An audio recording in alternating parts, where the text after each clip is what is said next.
Hey kids, mission accomplished. We finished our build in about 2 months and we did our first drift day. So here is the video from that day.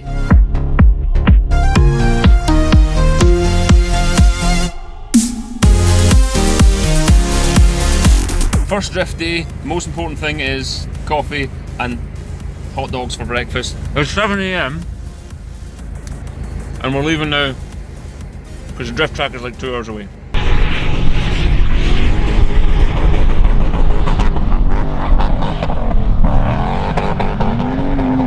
So some folks were clearly up really early hitting the big track while we were unpacking. There you go. One Mazda, ready to go, complete with stickers. We almost look like we have a f***ing clue.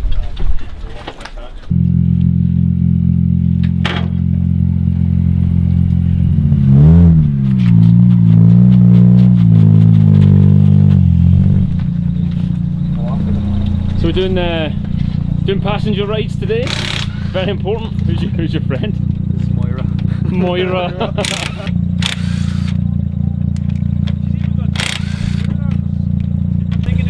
So she can actually sit in the seat.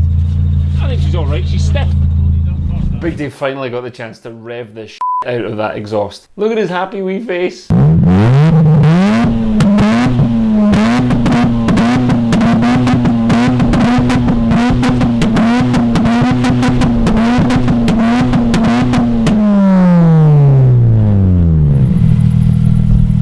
Engine's a bit wet.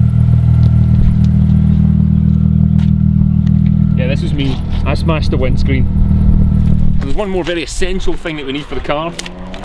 This should let people know to stay well the f away from us.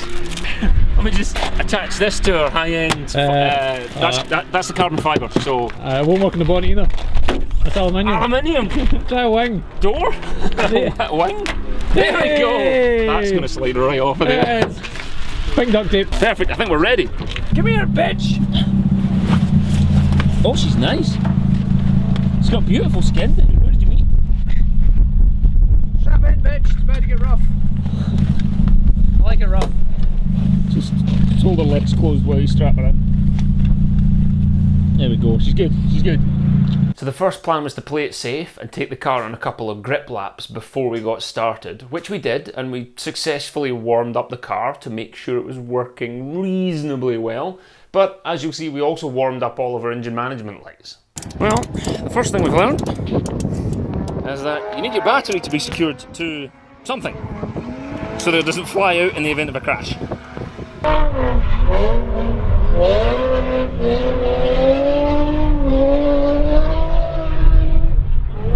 So we've done a test lap. It does indeed lap. Makes good noises, lots of pops and bangs, so hopefully there's some flames. Our associates have cameras by the side.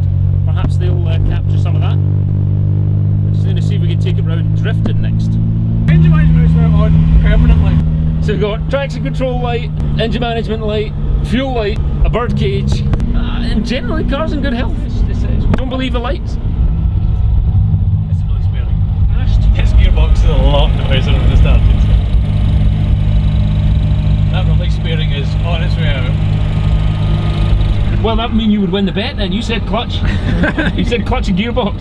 So then it was crunch time and I had to go first, which made me rather nervous, as you'll see. I lost the bet and had to go first, despite the fact that I'm the one with the least talent here. I can't reach my drift switch. I'll keep the swag for later on. I'll keep that one in reserve.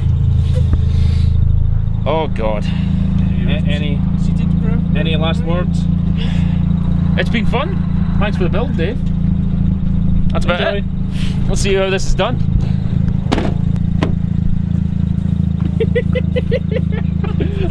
Ah, Jesus help me!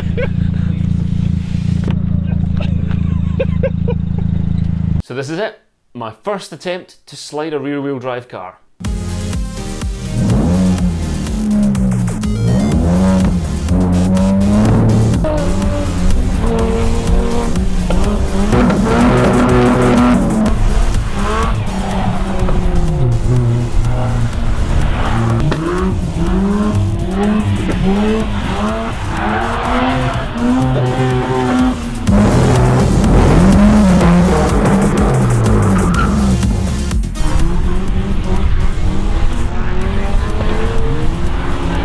To begin with, I was just trying to use the engine's power only to break traction, which wasn't really going very well.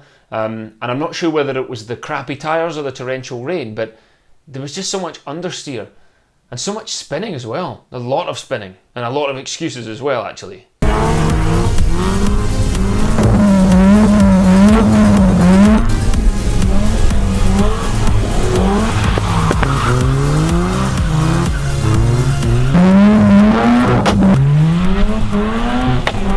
Now we had about 4 minutes of seat time on the track, which was mostly slow and boring and me trying to get used to the car.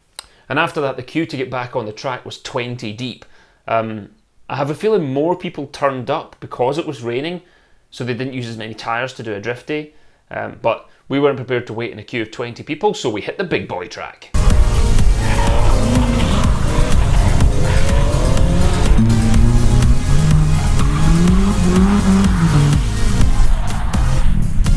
And yeah, I did a lot of spinning there too. Yes!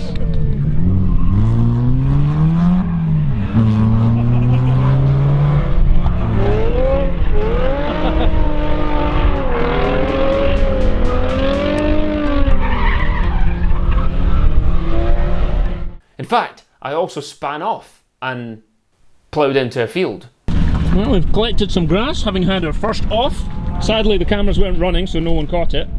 But basically, I spun round and on the way got third gear, second gear, first gear with crunches in between, and then stuffed it into a cornfield. But car has survived. There's a new odd rattle coming from the gearbox area when you're on full lock, and the clutch release bearing is really squeaking. So Dave is now topping up some fuel. What's in your magic go juice? Castrol 2-stroke racing something or other. How much did you put in? I put in 300 millilitres into 20 litres. That is 20 litres. Race mode.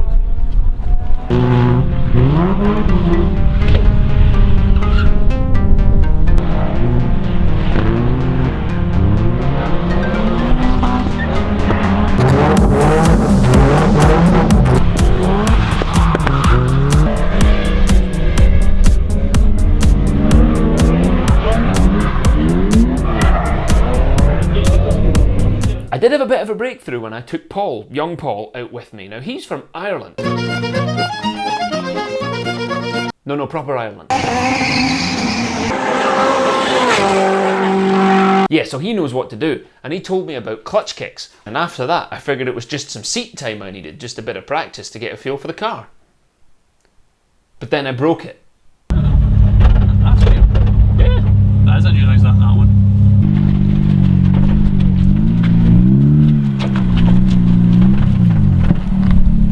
Status report. I think we're just about to lose the tie rod end, methinks. I don't want to lose a tyre. No, we don't. We'll go like that. And that was it. That ended our very short and very wet drift day. Car is now back in the shed and needs a steering rack. Well, what did we learn? The Mazda can drive. The Mazda, I was impressed with the Mazda. It needs either, what do you think, tie rod end? Steering rack. Do you think it's the rack? That rack is knackered. So that's knackered. £70 to replace it for a new one? No, not a new one, no. Oh, well, no. someone else's sort of spoiled steering rack, so we'll put that in. Yeah. But it's still cheaper than buying a new car. We didn't smash into anything. I very nearly clipped the tyre wall on the drift oval. That was close. I'd like to go again. The only problem is that it's so far away. There's 4 hours of travelling for us to get there. Like, everybody's fucking, like, look at them. We're done. Look at these tired, broken faces. That's difficult. What we just need is a minor lottery win so that we can open up a drift track in the city centre of Glasgow, right next to the motorway, so everyone from England can come and join us, and then it'd be dead easy. So it was fun, and there was one very impressive moment. We actually did a skid, and I thought, yes, we can do this. Yes. And Dave and I were losing our shit in the car, and that was the only one that we did that was impressive. I don't know when the next drift day is. It's probably going to be months again before we can take it out. It's probably going to sit and rot in wee Dave's warehouse for a while first. It is possible to buy a second-hand, dirt cheap, rusty car and get it on track for less than £1,000. I'm sorry it took so long for us to edit this video. We don't do this full time. We do it in our spare time as a hobby. Big Dave works some crazy night shifts and I work an awful lot of hours. What we normally do is shoot in batches and then we can upload stuff every week. so that you guys have fresh content coming every week. We're going to jump down to weekly videos. The twice weekly schedule was getting a bit hectic, so we're going to dial back to weekly videos for a while and work on some other stuff. We've got some t-shirt designs and sticker designs we're going to be giving away for free. If you haven't liked us on Facebook, go do that. That's probably where we'll announce the free stickers and shit. And other than that, thank you for watching again. Let us know in the comments below what your tips are for drifting, because by God we need them, and we'll get the car fixed, we'll get a couple of upgrades on there, and we'll take it out for another skid day. Thank you for watching, everyone. Take care and have a good night. It's my beer. It's a crap beer, but you know, any beer is better than no beer. Cue the music.